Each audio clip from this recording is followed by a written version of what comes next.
Hello, friends. Yesterday, citizens of Russian Federation were celebrating the 8th anniversary of the so-called Crimean referendum, aka the Russian annexation of Crimea, but we'll talk about it later.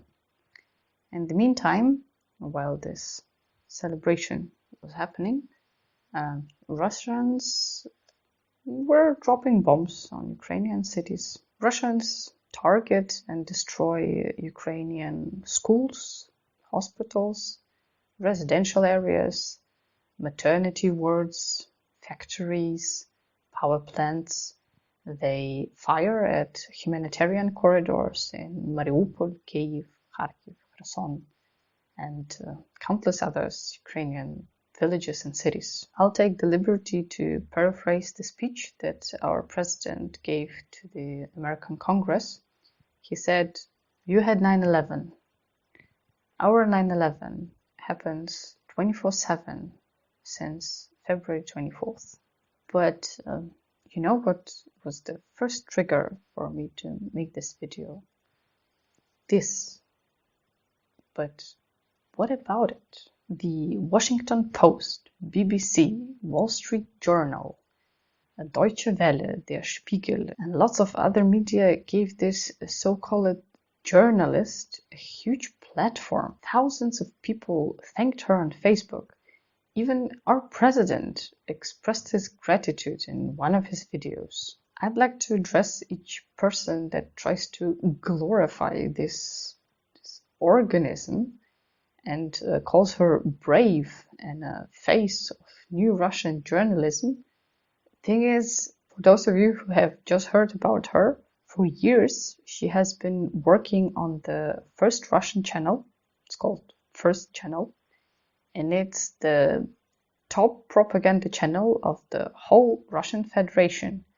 And she had been employed there as the editor. Her husband works for Russia Today.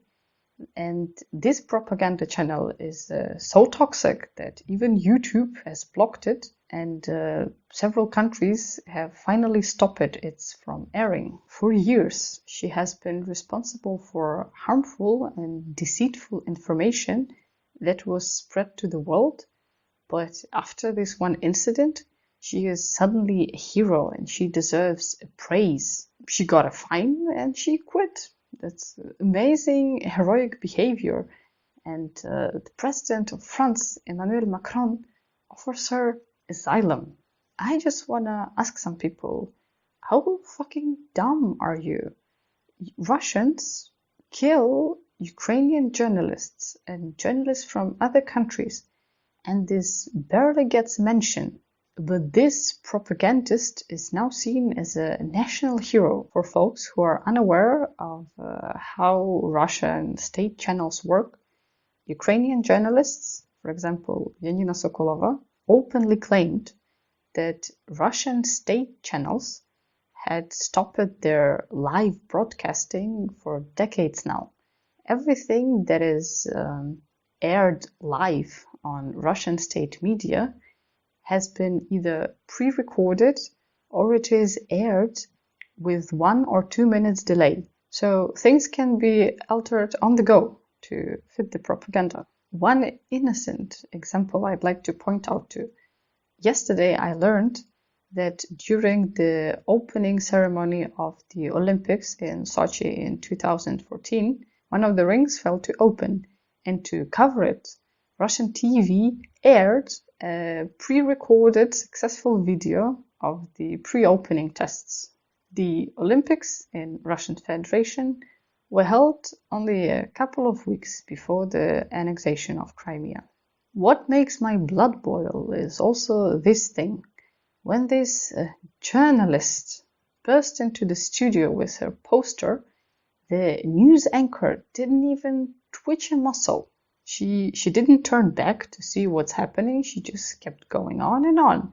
I'm not an expert on the biology of human behavior, but I thought when something jumps out at you from behind, it's natural to at least blink and turn your head to see what's happening. For the second time, right?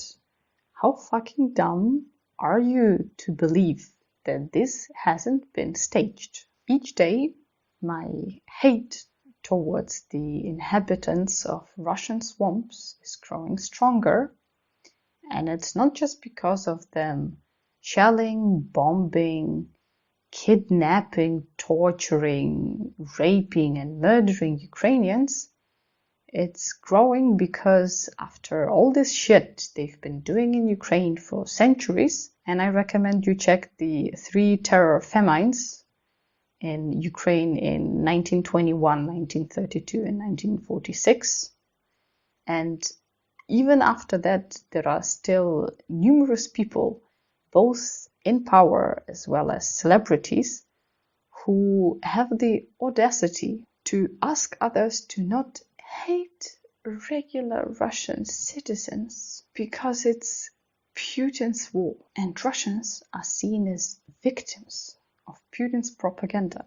3rd time's a charm. So how fucking dumb are you? Probably dumb enough to believe that in every Russian tank there is Putin shooting Ukrainian civilians. In each warplane there is Putin dropping cassette rockets. Putin is looting Ukrainian cities and villages. Putin is raping our women. He single-handedly killed 112 Ukrainian children. Yesterday, when I was writing the script for this video, it was 109. Today, as I'm recording, it's 112. Let's see how many children Putin will kill by the moment that this video will get posted on YouTube. Putin himself keeps the employees of Chernobyl and Zaporizhia nuclear power plants. Just Putin. 2 power plants. So yeah, let's not hate poor Russians because they are so oppressed and they cannot do nothing to fight this regime. At the same time, the prevailing majority of citizens interviewed in the streets of Russian swamp fall into these 2 categories. Go Russia? I don't know. I don't care. Official polls state that the level of support towards Putin and his special military operation is around 71%. Rest of those organisms are crying on the internet because sanctions have deprived them of McDonald's, H&M, and IKEA, but they can't understand why suddenly everybody got so Russophobic. So when Chancellor of Germany Olaf Scholz tweeted these days that it is unacceptable how regular Russians in Germany are being persecuted, I just want to say, Herr Scholz, Russians aren't persecuted enough.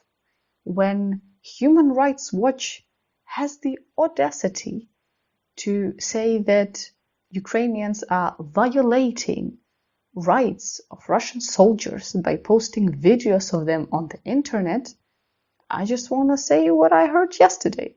I just want to repeat what I heard yesterday. Russian soldiers lost their life to exist the second they crossed our borders with weapons. Ukraine has established hotlines for Russian mothers to call and find their offspring in Ukraine. And Russia silently burns their bodies in Donetsk factories to hide the number of deaths. Stop pitying and standing with innocent Russians. Stop saying they don't know what's happening. They've been brainwashed. The authorities are blocking independent media. Internet hasn't been cut out for them yet. And here's an infographic that shows that the recent most downloaded applications on Russian Play Market are for some reason VPNs. They know how to access unbiased media, they just choose not to. And coming back to people who say that Russians do not support their leader and they object to this war, I'm gonna show you this if you haven't seen it yet. Putin's war, huh? There are 100,000 Putins in this stadium itself. It's Putin sneaking into all of those cars at night and arranging them into the letter Z that is marking all of their troops. Putin made all these kids line up in this new fascist symbol. Sorry. It's multiple tiny Putins you see there. And this is also Putin. He's just got really great disguise. I know contra-arguments would be like, authorities are forcing them. They had no choice. If they didn't go, they would get arrested, fired, and killed. My question is, would you apply the same logic to Russian soldiers who are killing Ukrainian civilians because they have no choice? Russian military forces are so brainwashed that they cannot distinguish between a military base and a fucking theater. Their propaganda claims that their soldiers only hit targets with Ukrainian military forces and supplies. Apparently, the whole country of Ukraine is a huge military polygon with trained assassins hiding in hospitals, schools, and power plants. So stop giving them platforms. Stop justifying their deadly blindness. Stop supporting them. Stop saying they're innocent. Stop buying their bullshit and call them our brothers. Stop saying Ukrainians have always been their allies. And stop wishing peace to innocent Russians. Educate yourself for fuck's sake and check your sources. To hell with Russians. Their ignorance is their choice. Their ignorance is not a virtue to be praised. Their ignorance is killing Ukrainians right this moment. Slava Ukraini. Смерть ворогам.